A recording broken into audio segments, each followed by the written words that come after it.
언시국 TV 핫 인터뷰입니다. 오늘은 얼마 전에 그 피고인 김재규라는 책을 내신 언시국의 김재용 선배, 80년 해직언론협의회 공동대표시기도 하죠. 김재용 선배를 만납니다. 어서 오십시오. 안녕하세요. 네, 반갑습니다. 자, 요새 젊은 세대는 사실 김재규 그러면 잘 모를 것 같아요. 김재규 한마디로 그렇죠. 어떤 인물인가요? 예. 김재규 전 중앙정보부장이지요. 예. 1979년 10월 26일 유신 1인 독재 체제의 문제점을 극명하게 말하면서 유신 체제의 중심 1인 독재자 대통령 박정희를 권총으로 쏜 사람입니다. 직업군인이지요. 네. 그렇게 위대한 인물이라고 지금까지 이렇게 선양하거나 그럴 대상은 아닐지 모르지만, 중요한 거는 역사적 대전환점을 만든 인물이면 틀림이 없지 않습니까? 사실은 김재규 장군, 육군 중장 출신이고요. 군단장도 했고요. 네. 는 박정희 정권 아래에서 많은 혜택을 받달까? 중요한 요즘 능력이 있으니까 또 박정희가 쓰지 않았겠습니까? 네. 그런 인물이었어요. 네. 예를 들면 박정희 정권 아래에서 보안사령관도 하고 네. 중앙정보부장도 한 유일한 사람입니다. 네. 박정희의 용인술 얘기를 많이 하지 않습니까? 네. 그러니까 용인술이라는 거는 쉽게 얘기하면 자기 부하들한테 서로 견제하게 만들어서 자신이 충성하게 만드는 거예요. 어느 특정 한 부하에게 권력을, 힘을 집중시켜주지 않습니다. 그러니까 보안사령관 매우 중요한 공작정치 정보기관이었고요. 중앙정보부 마찬가지고요. 그러니까 두 기관, 물론 중앙정보가 더 상위이고 세지만 보안사령관도 하고 중앙정보가 하기에는 만들어지지 않아요. 네. 권력이 모인다고 해서. 근데 유일하게 김재규 전 중정부장은 야정군 군단장, 중장으로서 해고 나서 그러고 나서 보안사령관, 그러고 나서 중앙정보 차장, 뒤에 건설부 장관, 그리고 이제 중정부장, 얼마나 중요한 요직을 맡겼습니까? 그런 혜택을 본 인물인데요. 전두환이 왜 나중에 보안사령관 하고 나서 11.2 후에 중정부장도 겸임을 했었죠? 그렇습니다. 네. 중정부장이라는 자리는 박정희 정권 유신체제, 전두환 체제에서도 매우 중요한 자리인 것이, 네. 그때는 시국 사건이 터지면 관계기관 대책회의, 네. 또 관계 장관들하고 중앙정부장, 대통령 또는 국무총리 모여서 이제 대책회의를 하는데, 그때 중정부장이 주도하는 거예요. 네. 그래서 매우 권력 이렇게 여쭤보겠습니다. 김재규에 대해서는 일부에서는 의인이라는 얘기도 하고, 그런가 하면 방금 말씀하셨듯이 이 독재자 박정희의 이제 신복이었으나 결국 박정희를 살해한 박정희 살해범이기도 한데, 어찌 보면은 그렇게 일도양단 그렇게 말하기 어렵겠습니다만은 김재규의 의인성, 김재규의 범죄자성 이렇게 조금 구분해서 비율을 한번 논하신다면은 어느 쪽에 더 비중을 두십니까? 저는 11.26 거사라는 표현을 씁니다. 김재규 본인은 혁명이라는 말을 계속 썼어요. 법정에서도. 그리고 이제 어떤 분들은 의인이라고도 합니다. 그런데 저는 정치학자, 한국 현대 정치사를 전공하는 학자 입장에서 또 언론 입장에서 보면 중립적으로 또 객관적으로 봤을 때의 의인, 여기에 거부감이 좀 있을지도 모르겠습니다. 혁명, 혼자서 거사를 했고, 거기에 소수의 측근 부하들이 이렇게 가담한 겁니다. 그럼 저는 거사라는 표현이 괜찮겠다고 생각해 거사라는 표현을 쓰고요. 다른 하나, 범죄인이냐. 물론 대통령 박정희, 나쁜 짓도 했고, 독재자이고, 해서 권총으로 쐈는데, 살인한 건 사실이지요. 그래서 수사받았고. 근데 그 살인죄가 내란 목적 살인이냐? 정권 찬탈하기 위한 내란 목적이냐? 아니면 김재규 자신이 법정 진술에서 여러 차례 얘기한 것처럼, 최후 진술에서 얘기한 것처럼 네. 다수 국민의 희생을 막기 위해서 대통령 각하지만 자신이 만난 해태를 받지만 한 사람을 제거할 수밖에 없었느냐. 일종의 이건 정당방위론 아니겠습니까? 정당방위론을 주장했어요. 어떻게 보면. 그래서 뭐 이번에 그 김재규 재심이 접수돼서 지금 진행 중입니다. 네. 기각할 것이냐, 법원에서 재판을 할 것이냐, 역사재판이죠. 그 재심이 매우 중요한 역사적인 의미가 있다고 생각합니다. 네. 그런데 그 책 제목을 그 김재규 앞에 여러 수식어를 얹을 수 있는데, 선배는 이제 그 피고인 김재규라고 하셨습니다. 이렇게 브랜딩 하셨을 때는 어떤 의미가 있는 건가요? 예, 피고인 김재규는 한 몇 가지 의미가 있죠. 하나는 아까 말씀드린 것처럼 11.6 거사를 해서 계엄령, 비상계엄령 아래에서 군사 재판을 받고 아주 그냥 졸속 재판이었달까? 또는 쪽지 재판이었습니다. 거기서 사형 선고받고, 그리고 광주에서 유신 체제 철폐하라, 민주 헌정을 회복하라 하는 광주 민중 항쟁이 진행 중인 1980년 5월 24일 아주 급조한 재판 결과로 처형, 사형 선고 당한 분이었고, 그 피고인이고요. 또 두 번째 중요한 거는 그때 당시에 그 내란 집단 아니겠습니까? 전두환 하나회 군벌 집단이 그 계엄사 군사 재판까지도 쪽지 재판이라는 말이 뭐였습니까? 군사법정 옆에 밀실이 있어가지고 보안사 합수부 요원들이 앉아서 그 엿듣고 있다가 그 재판이 자신들이 의도하는 방향으로 안 가면 쪽지를 보내는 겁니다. 지금 그 무슨 소리 하는 거냐? 이렇게 해라. 그 쪽지 재판이에요. 몇 차례. 그때 변호인들이 다 보고 뭐 이름을 붙인 게 쪽지 재판입니다. 제가 붙인 게 아니에요. 그런 재판의 결과로 그 사형 선고를 받았고, 그 피고인 그 신분으로 뭐 처형 당한 것인데요. 저는 사형 선고보다는 처형이라는 말이 맞지 않나 생각이 되고요. 엉터리 재판에 피고인 신분이 지금까지 남아 있는 것입니다.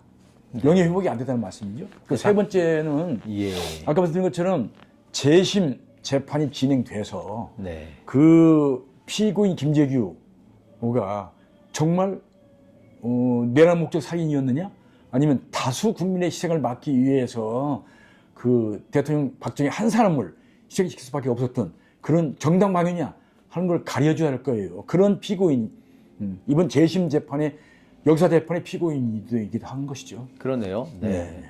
다시 한번 피고인의 신분을 이제 그런 셈이네요. 그걸 이제 이렇게 내세운 겁니다.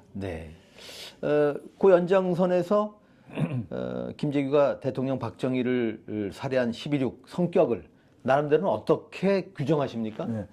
11.6 거사는 우선 원인이 한 서너 가지가 있어요. 제일 중요한 원인을 말할 것도 없이 전국적인 민심 위반을 중앙정보부가 제일 잘 알죠. 그때 중앙정보부 정치 공작기관입니다. 공식적으로 정치 공작기관. 전국적으로 유신 독재에 대한 민심 위반이 있었다. 다만 너무 무서우니까 한거가 표출되지 않았을 뿐이다 하는 걸 제일 잘 아는 게 중정부장 김재규였어요. 그 단적인 예가 부산 마산 시민 항쟁이 있지 않습니까? 10월 16일 폭발했어요.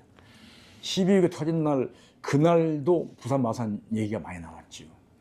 거기에 대해서 박정희가 이제 질책하는 거죠. 김영삼 그때 시민당 총재 구속하랬더니 뭐 그렇게밖에 못하느냐. 그리고 또 하나 뭐 그 얘기 나오니까 이제 차지철 경호실장 11.6 이른바 그 숫자 대행사였습니다. 그 자리에 뭐 대통령 박정희, 중정부장 김재규, 청와대 비서실장 김계원, 청와대 경호실장 차지철, 권력 측근들이 다 있었죠. 그 자리에서 차지철 당시 경호실장 뭐라고 그러는, 캄보디아에서는 300만을 주겠는데 우리도 한 100만, 200만 정도 탱크로 싹 쓸어버리면 문제 없습니다. 이렇게 얘기하죠. 그 자리에서 그 박정희 이어서 한 얘기는, 만약 부산 마산 시민 시위 사태 같은 게 서울에서 벌어지면 대통령이 내가 직접 발포 명령을 내리겠다. 대통령이 내가 발포 명령을 내리는데 누가 맡겠느냐. 이렇게 발언하는 걸 보고 김재규 밖으로 나가서 오전에 술자리 행사 그 통보를 받고 준비해놓은 권총 3번에 얹은 권총을 직원으로 들어오는 것이죠. 그러면 우발적인 건 아니고 미리 오랫동안 고민하고 그 생각했다가 그날 아침에 11월 날 아침에 술자리 준비해라 하는데 듣고 오늘 거기서 해야 되겠다고 건축 준비한 겁니다. 네, 그러니까 아까 얘기한 그 11.6의 또 하나 중요한 오인 중에 하나는 박정희의 사생활 문제입니다. 네. 너무 도덕적으로 문란한 사생활, 술과 여자, 그렇죠. 네. 그 중앙정부의 의전과장이 대통령의 최홍사, 그랬죠. 예. 박전호 예벽 해병대 대령, 이게 그 전담 아니겠습니까? 박선호죠? 네. 박선호 대령, 예벽 대령. 네. 법정 진술에서 여러 차례 얘기하지만 네. 사흘 걸러 한 번씩 술자리 행사가 있었다. 소행사, 대행사. 소행사는 박정희 혼자 그 자리에 꼭 일부 여자 둘 불러놓고 술 마시고, 대행사는 아까 얘기한 그 뭐 5-6명의 측근 권력자들 다 함께 소한 대행사.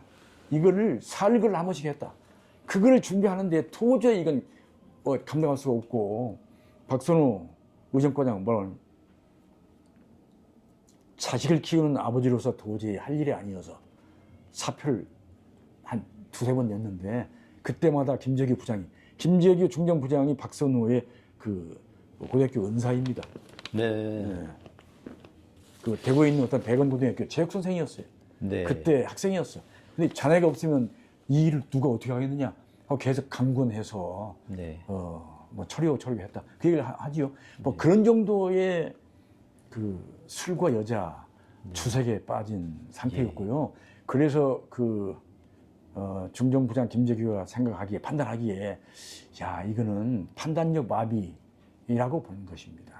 그러니까 아까 말씀하신 대로 박정희나 차지철처럼 유혈 진압에 대해서는 분명히 입장을 달리했다. 아니 그러니까 아까 얘기한 것처럼 정말 이거는 네. 다수 국민을 희생시키는구나 하고 나가서 권총을 가져온 것인데요. 네. 그 전에 김재규가 그 존경하는 인물이랄까? 한 번씩 언급했던 사람은요. 한 사람은 안중근 의사. 네. 10월 26일이 우연치 않게 안중근 의사 의거 기념일이에요. 우리가 그 의인으로 합의한 인물이 안중근 안중근이지 아닙니까? 않습니까? 네. 누구든지 다 부인하지 않지 않습니까? 예. 그날 이 토시로미를 하얼빈 역사를 건져 쏜 날이 10월 26일입니다. 네. 근데 안중근 의사를 존경했어요. 네. 또 한 분의 그 김재규에게 영향을 미친 인물은 장준하 선생입니다. 네. 독립군 출신 장준하. 예. 장준하가 탄압받을 때 그래도 그 마음속으로 그 흠모했고 상당히 자기가 구할 수 있을 때 많이 도와줬어요. 또 하나의 인물은 정구영 공화당 네. 초대 총재. 그럼 박정희의 그 정치적 그 스승입니다. 근데 삼선 개헌에 반대했다고 그래가지고 보안사 중정시켜서 막 탄압하고 박정희가 그때 이제 공화당 총재 관둔 것이죠. 정구영 총재. 네. 그런 사람을 김재규가 이렇게 상당히 도와주고 이렇게 했고요. 또 한 사람은 김영삼 신민당 총재. 정치가 탄압받는 걸 굉장히 안타까워했고요. 네. 그 박정희가 김영삼 구속하라고 여러 번 얘기했다고 그래요. 네. 이유는 물론 신민당 총재, 선명 야당 총재라서 골치 아팠고, 또 하나는 그 구속하라는 이유 중에 하나 그랬어요. 뉴욕 타임스가 인터뷰를 했어요. 그걸 국가 모독죄로 걸어서 구속하라고 한 것입니다. 그런데 거기에 대해서 김재규가 계속 반대하죠. 그 신민당 총재 김영삼 의원을 국회에 제명하지 않았습니까? 네. 그랬죠. 예. 국회의원으로서 김영삼을 제명했으면 됐지. 네. 그걸 또 구속하는 거는 이중처벌입니다 하고 계속 반대한 거예요. 예. 그런 말하자면 의인들, 정치적 탄압받는 인물들을 굉장히 존경하고 이렇게 좋아한 것이고요. 그래서 김재규 중정부장은 말하자면 의인의 네. 냄새가 있는 분이었고 분명히. 네. 그리고 이제 정의의 이 감독이 있는 사람이었다고 평가합니다. 네. 말씀하신 대로 김재규는 11개 대해서 계획적인 혁명이라고 주장을 했고 네. 이런 말을 남겼지 않습니까? 민주화를 위하여 야수의 심정으로 유신의 심장을 쏘았다. 이런 측면에 대해서는 얼마나 수긍을 하십니까? 아마 저는 김재규의 그 말이 물론 뭐 법정에선 자기가 사형을 피할 수 없다는 걸 알죠. 이렇게 실패했어. 거사가 실패했어. 그러면 이게 이거 뭐 사형 피하기 없다는 걸 알죠. 근데 뭐 사형수의 심정으로 뭐 법정에서 치워주자 했고 했는데 거기서 그렇게 뭐 죽음을 앞둔 사람이 거짓말은 그렇게 많이 안 한다고 생각하고요. 진심에서 우러나온 얘기가 뭐 상당 부분이라고 생각하고요. 거기서 말하자면 그 야수의 심정이 됐다 하는 게 그 표변이라는 말이 있어요. 그 동양의 고전 중 하나 그 주역에 나오는 얘기인데요. 그 군자는 표변한다. 그 소인은 혁면한다. 소인은 얼굴 표정만 바꾸는 거고 교원 영색하는 거고 기후의 그 상황에 따라서 그 군자는 한 번 마음을 표변하면 마음을 바꿔먹으면 완전히 바꾸는 거다. 그러니까 자기 마음을 완전히 바꾼 게 야수의 심정이 됐다는 그 표현이고요. 그렇게 하지 않으면 그 박정희와 자신과의 관계를 봐도 어떻게 쏘겠습니까? 그러고서 쏜 거예요. 이건 할 수 없다 하고 쏜 겁니다. 그러니까 뭐 보다 못해서 혁명했다 하는 얘기를 몇 차례 하지요. 근데 거기에 대해서 그 한국의 브루투스다 하는 비유가 있죠. 그 브루투스는 고대 로마에서 고대 로마 공화정이었어요. 공화주의였어요. 그거를 제정 로마로 독재 권력자 뭐 1인 집정관 체제로 황제적인 권위로 가져가는 게 시저 아니겠습니까? 그렇죠. 뭐 네. 시저는 뭐 그 영웅이죠, 영웅. 플루타크 영웅제나 영웅이죠. 근데 브루투스에 이렇게 비교하는 게 그러면 시저를 죽인 브루투스인데 박정희가 그럼 시저만한 인물이냐? 그건 모르겠어요. 그래서 그러나 하여튼 그 한국판 브루투스다. 자기가 양아버지처럼 모신 측근이었어요, 시저가. 근데 자기가 기대하던 공화정을 버리고 독재 권력자로 가니까 어느 날 그 시저 암살 계획에 그 음모에 가담하고 그 시저의 그 가슴에 칼을 꼽지 않습니까? 그러면서 하는 얘기가 그 웅변이 뭡니까? 나는 시저를 사랑한다. 그러나 나는 로마를 더 사랑하기 때문에 시저를 죽였다. 이렇게 아주 유명한 웅변이지요. 네. 뭐 그것도 그 변명입니까? 자기 진심의 표현이라고 생각하고요. 뭐 그 아주 그냥 길이 남는 웅변 중에 하나 아니겠습니까? 네. 뭐 김재규를 고대 로마 시저를 죽인 브루투스에 비유한 거는 제가 한 게 아닙니다. 군사국정에서 29명의 변호인단이 한 얘기입니다. 이건 비교하자면 역사적으로 고대 로마에 브루투스가 단 하나의 그 사례가 있을 뿐이다. 세계사적으로 유례가 없는 일이다. 이렇게 비교했어요. 네. 만일에 김재규 재심 법정에서 증언하실 기회가 있다고 하면은 적어도 뭐 이런 것들은 좀 바로잡을 필요가 있다. 네. 그렇게 얘기를 한번 해보신다면은 어떤 얘기를 좀 하시겠습니까? 지금 이 얘기한 여러 가지 얘기 중에서 제일 중요한 거는 그 11.6 당일 술자리에서 차리처에 내뱉은 거. 300만도 캄보디아에서는 죽였는데 우리도 200만 탱크로 쏘면 된다 하는 거. 그다음에 이어서 대통령 박정희가 내가 직접 발포 명령을 내리겠다고 한 거. 그걸 듣고 김재규가 이제 이건 안 되겠다고 결심. 오랫동안 고민해온 거. 그리고 나가서 부하들 모아놓고 자 오늘 결행이다 하고 얘기가 들어와서 쏜 거. 이거는 뭐 명확하게 다수 국민의 희생이 불보듯 뻔하다고 얘기했고요. 그걸 막기 위해서는 할 수 없다. 각 한 사람을 제거할 수밖에 없다 하고 쏜 거예요.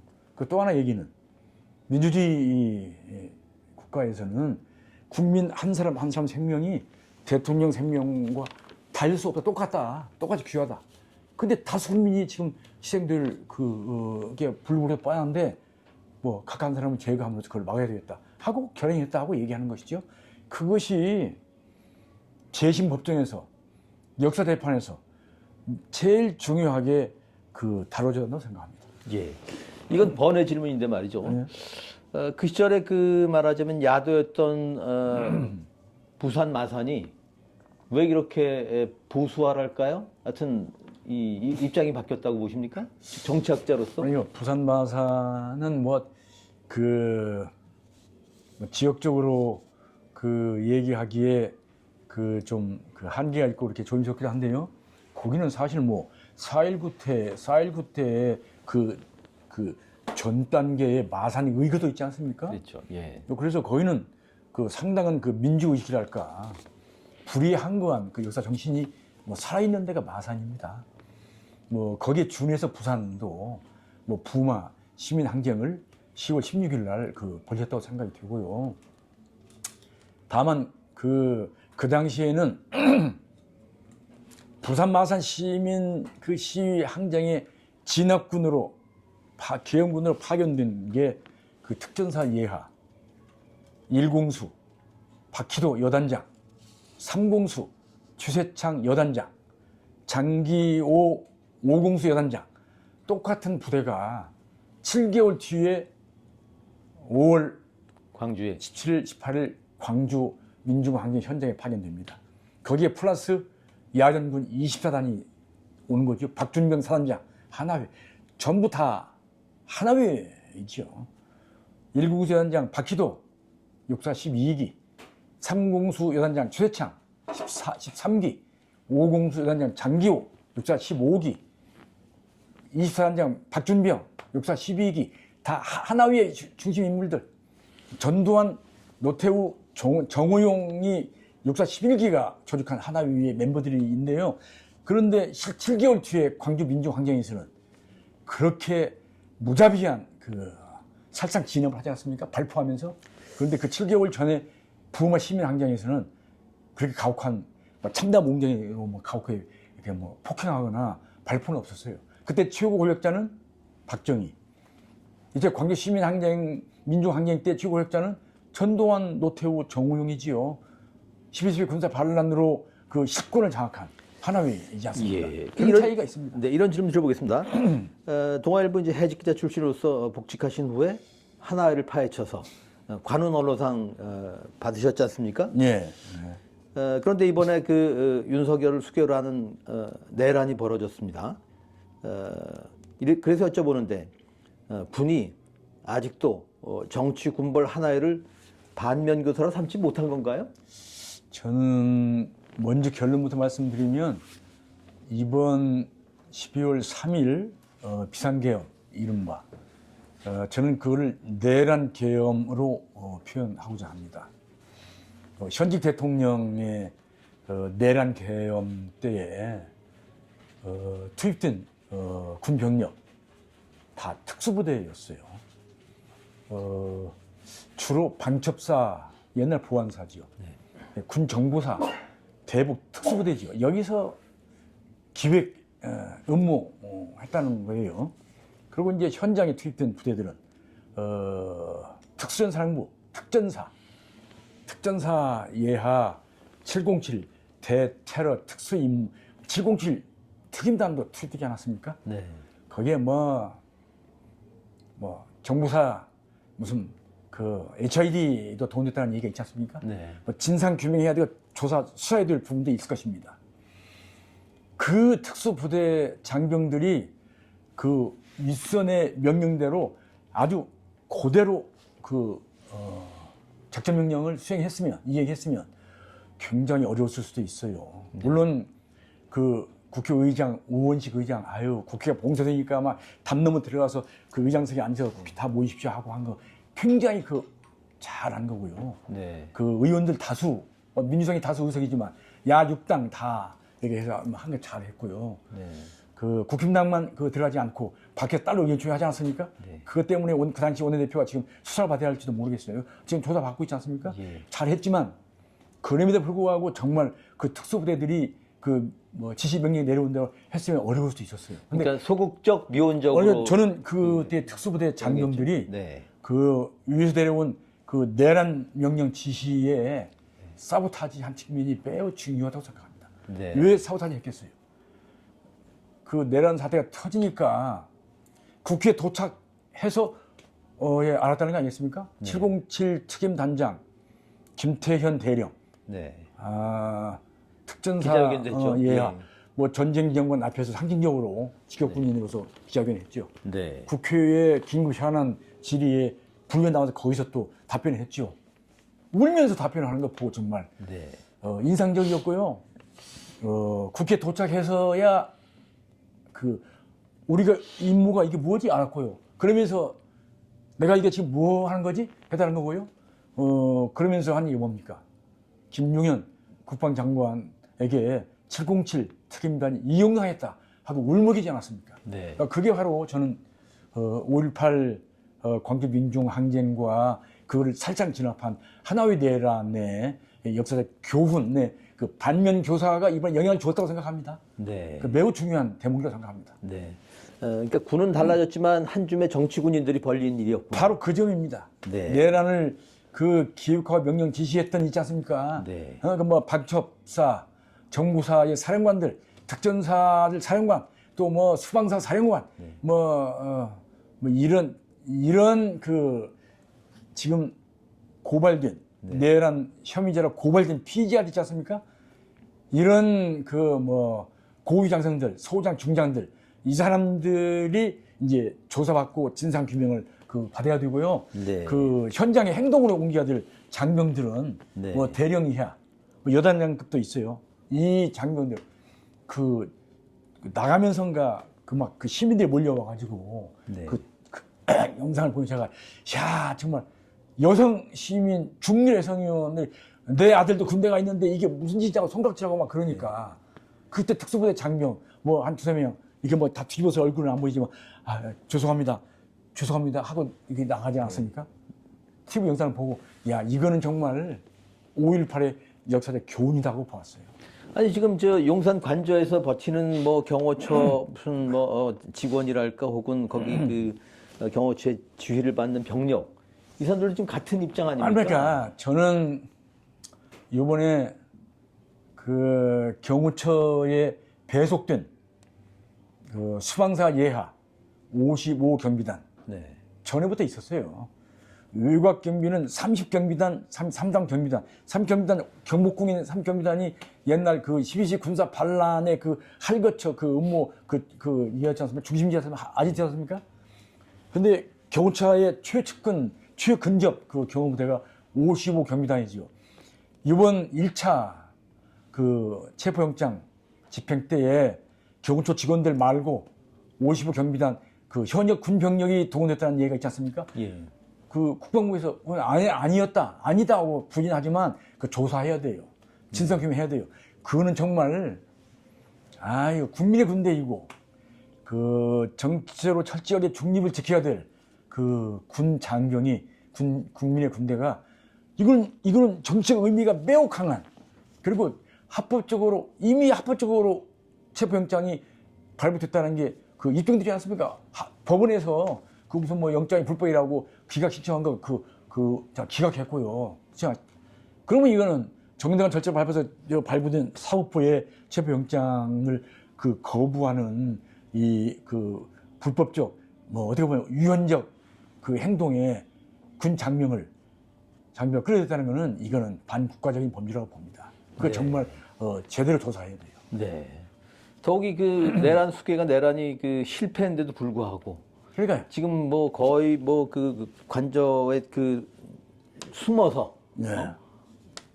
거기도 그 아까 말씀드린 그 몇 명의 내란죄로 지금 구속 기소된 사람들과 똑같이 네. 그 경호처장 뭐 그 간부들 또 55 경비 단장 정도 조사해봐야 알겠지만 이런 몇 사람의 그 지휘부 말고 일반 그 경비단 장병들이나 의무병들 또 경호처의 일반 뭐 직업인들, 직업 관료들 이 사람들은 제가 보기에 마음이 어떤지 모르겠어요. 정말 측은지심도 듭니다. 네. 뭐 명령에 따르지 않을 수 없고 이게 보면은 뭐 그분들 다 생각이 없겠습니까? 보면 야 이건 아니다는 생각 할 텐데 뭐 항명죄가 또 무서워서 그럴 거고요. 이번에 해병대에 박정훈 대령 사례가 이번 네, 1심 결과가 네. 영향을 줄 수도 있지 않습니까? 그러니까 네. 그게 얼마나 전파가 되는지 모르겠어요. 공유되는지 모르겠습니다. 부당한 명령에 항명하는 건 항명죄가 아니다. 이 메시지가 좀 전달됐으면 좋겠어요. 네. 그런데 말입니다. 그동안의 전개 그 과정을 보면은 내란 수계 윤석열은 전두환보다 박정희를 모델링 한 것 같은 생각이 듭니다. 뭐 부정선거로 말하자면 이제 그 조작을 하고 결국은 국회를 해산한 후에 국회를 재구성함으로써 입법권까지 장악하려고 든 거 아닙니까? 그거는 전두환은 그 생각 못했던 일 같아서. 네. 어떻게 보십니까? 저는 그 결론적으로 먼저 말씀드리면 박정희와 전두환의 종합판이라고 생각합니다. 네. 하나는 그 박정희는 유신 선포하는 날, 1972년 10월 17일은 국회 국정감사 중이었습니다. 그날 밤에 국정감사하고 귀가하는 야당 의원들, 신민당 의원들 20여 명을 불법 납치에다가 중앙정보부, 보안사, 헌병대 분산 감금해놓고 그냥 두들겨 패고 공문 폭행한 것입니다. 그러니까 그게 친위 쿠데타의 원조 아닙니까? 원조죠, 원조. 네. 나중에 13명의 그 당시 야당 의원들이 합동 기자회견, 1975년 2월 28일 합동 기자회견을 합니다. 유신시대 때 언론 자유가 없으니까 별로 보도되지 못했어요. 기록이 조금 남아있는 걸 제가 취재해서 썼습니다만 그렇게 이번에도 국회에서 12.3 내란 계엄 때도 다 국회에서 끌어내라 하지 않았습니까? 끌어내다가 어떻게 했겠습니까? 만약에 국회에서 그 해제 그 결의안, 의결을 못했으면 상상을 해보면요. 끌어낸 국회의원들 어떻게 했겠습니까? 어디다 집단 수용 감금하지 않았을까? 상상해보세요. 네. 그거는 박정희의 유신 선포 뒤에 야당 의원들 갖다 감금 그 폭행 고문한 거 그것이 연상되고 그거를 벤치마킹 했을 수 있다고 생각이 되고요. 두 번째 전두환은 5.17 내란은 5.17 그 밤에 그 밤 10시에 전군 주요지휘관 회의를 엽니다. 거기서 이른바 시국대책안이라는 걸 만들죠. 거기 참석한 주요 장관들 다 사인 받아가지고 그걸 가지고 그 당시 국무총리 신현화, 당시 대통령 권한대행 최규화 앞으로 가지고 가죠. 그 무장 군인들이 도열한 가운데에 대통령 권한대행 최규화 사인하는 것이죠. 그래 놓고서 5.17 그 자정 전후에서 그 전국적으로 2,600여 명을 다 예비검소, 그 중에 400여 명에 대해서 구속 기소, 그 중에 30몇 명은 집단 감금, 그 30몇 명의 집단 감금한 대상자 누군지 다 아실 것입니다. 김대중, 문익환, 뭐 야당 의원이지만 김상현, 또 전남대 복학생 뭐 정동영, 뭐 이영희, 뭐 언론인들, 뭐 종교인들, 함세용 신부님 이런 분들은 다 집단 감금했어요. 예. 이것이 바로 이번에 그 12월 3일 그 비상기금 내란 계엄 때 그 뭐라고 그랬습니까? 이번에 반국가 세력 싹 다 잡아들여라. 반국가 세력. 국회의원을 끌어내라 하는 거 말고 반국가 세력 다 끌어내라. 그 반국가 세력은 전두환 5.17 내란 때 얘기한 국가기강문란자입니다. 예비검소 대상자는. 국가기강문란자. 막 김대중, 문익환, 뭐 함세용 신부님, 무슨 김상현 의원, 또 뭐 야당 의원들 누구누구 이런 게 다 국가기강문란자. 네. 정동연, 뭐 이렇게 뭐 전남 학생운동권 뭐 복학생 네. 다 그렇죠. 이거는 전두환의 그 국가기강문란자와 예. 이번에 그 뭐 일반 비상계엄 선포 때의 반국가 세력과 똑같은 개념이죠. 제약 민주. 더욱이 발표하고는 조금 성격이 다르다 볼 수 있겠습니다만 총기 사용을 지시했지 않습니까? 이번에 네. 뭐 식탄 뭐 안 했다고 처음에 거짓말했나요? 네. 그러니까 뭐 식탄 5만 발을 준비했다는 것도 드러나지 않았습니까? 네. 문도 총을 쏴서 하여튼 그러니까 관건 장치를 해체하라는 얘기를 했지 않습니까? 이번에 그러니까 군병력 동원 1,500명 네. 그리고 뭐 실탄 5만 발 준비했다는 게 다 기소 예. 검찰 공소장에 드러난 거 아니겠습니까? 자, 조금 멀리 갔는데 김재규에 하나만 더 여쭤보겠습니다. 김재규가 1심 최후 변론에서 밝힌 11억의 목적을 보면 말이죠. 이런 얘기를 했어요. 우리나라를 적화로부터 방지하겠다는 것이 들어있는데 예. 이건 무슨 뜻인가요? 적화 방지라는 김재규 말도 진심이라고 생각이 됩니다. 김재규는 뭐 그 당시에 그 권력자들 중에서 아마 뭐 최고 수준의 국가 안보주의자였어요. 왜? 보안사령관 했고 중앙정보부장 했으면 최고 안보 전문가이고 안보 우선주의자라고 할 수 있습니다. 그런데 박정희가 그 내뱉은 말 중에 하나, 그 중정부장 김재규가 그 유신 체제를 완화하지 않으면, 민주헌정으로 복원하지 않으면 주한미군 철수할 수밖에 없다고 미국서 통보가 왔다. 그래 그때 박정희가 뭐라고 그래? 그래? 미국 놈들 갈 테면 가라고 그래. 그랬다는 거죠.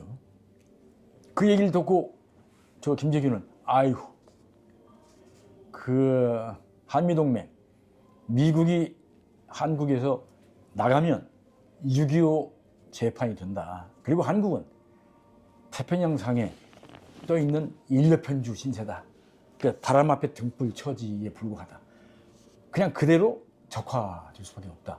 뭐 그걸 그 최고 걱정한 거예요. 그래 이거는 안 된다 하고 판단하고 거사를 한 거라고 봅니다. 그러니까 바로 그 여러 가지 의미가 있지만 적화 방지라는 말은 요번에 12.3 뭐 비상기념 때 얘기한 종북 뭐 좌파 반국회 세력하고는 다른 의미에, 그때는 1972년도는요 중국, 소련, 러시아와 수교도 하기 전이죠. 네. 지금은 그때는 북한하고 남북 대화도 별로 원활하지 않을 때죠. 지금은 뭐 남북 대화도 원활하다가 지금 약간의 그 막히고 그런 상태인데, 지금은 중국 공산당이 그 통치하고 있는 중국과 원활하게 경제 교류 협력하지 않습니까? 러시아하고도, 러시아는 뭐 지금은 공산당은 아니지만 하지 않습니까? 그런 상황에서 무슨 시대착오적이죠.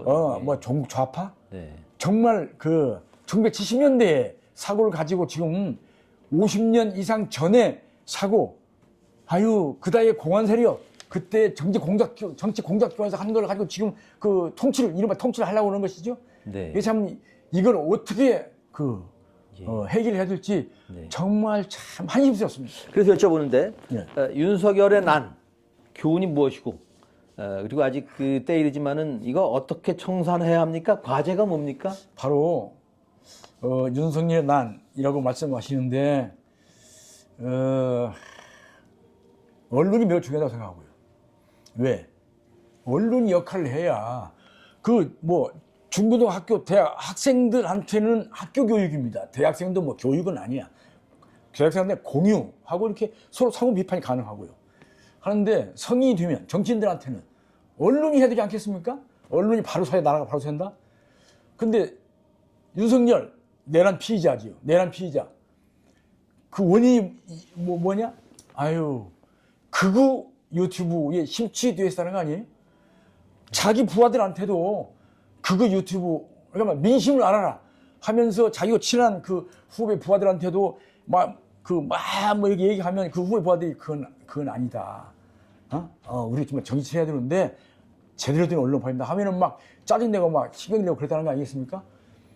이 그 상황의 제일 큰 그 문제는 극우 유튜브를 어떻게 척결한다는 말이 맞을지 모르겠지만 그것도 언론 영역에 들어가 있어요.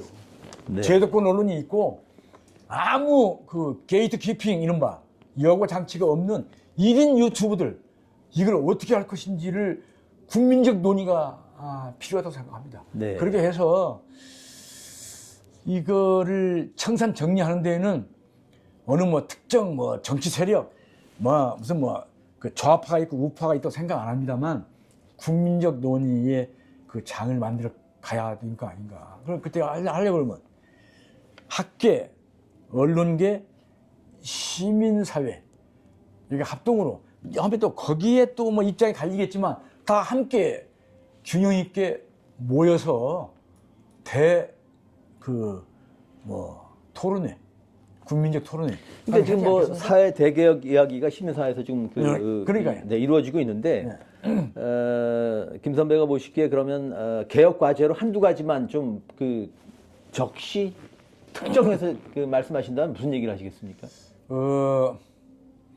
제일 크게 태도 고쳐야 할 거는 역시 1987년에 여야 정치협상의 산물로 급조한 그 현재 헌법 개헌이군요. 이른바 80년 체제 말하지 않습니까? 네. 지금 이제 헌법 개정 얘기를 많이 해요. 근데 눈앞에 현안은 이거 12.3 비상기업 내란 개헌의 그 주도 집단, 주범 집단들이 척결하는 게 제일 큰 우선순위죠. 근데 지금 개헌 얘기하면 그게 희석될 수 있어요. 네. 우선순위는 그거 먼저 하고 그리고 나서 해야 될 일은 87년 체제를 개혁해야 됩니다. 그러니까 두 번째쯤은 언론 개혁해야 됩니다. 그 언론 속에 제도권 언론뿐만이 아니고 시민 언론이라고 얘기할 수도 있는 뭐 유튜브 언론 다 포함시켜서 네. 극우 다 포함시켜서 예. 그래서 언론 개혁해야 됩니다. 네. 윤숙에는 3중 중독이었다 그러는데요. 1. 권력 중독, 2. 극우 유튜브 중독, 3. 알코올 중독. 네.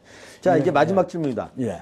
하여튼 오랫동안 언론에 종사하셨고 여전히 그 신문 칼럼을 쓰시는 현역이신데 후배 언론인들에게 어떤 조언, 어떤 경계, 우리가 이제 며칠 전에 뭐 조선일보는 언론계 탄핵 대상이란 그런 이 성명도 냈습니다만은 어떤 경계를 하시겠습니까? 저는 지금 말씀하신 것처럼 김재홍 칼럼을 오랫동안 써온 현역 언론인이기도 합니다. 간단히 말씀드리면 요번